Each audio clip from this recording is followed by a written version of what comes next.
I looked at a course catalog and I was like, I came to Smith and I toddled up and I was like, this is the best thing ever. I don't have my mother here to tell me to go to bed. I don't have to eat my greens. I don't have to do anything I don't want to.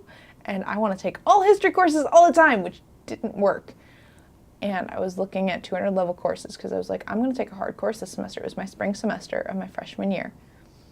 And I was looking through the course catalog and I was like, Jews of Eastern Europe. Oh, they've got to cover the Holocaust. Like, it's something that I've been wanting to learn more about ever since we really just kind of glossed over it in AP Euro.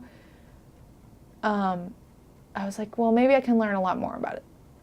And I walked in the first day of Justin Cammy's class, and Justin Cammy stood up in front of the room and goes, we will not really be talking about the Holocaust. We're not here to talk about the death of the Jews. We're here to talk about the life. So if that's all you're interested in, you can leave. And I looked at him and I was like, you know what? Actually, I want to know more.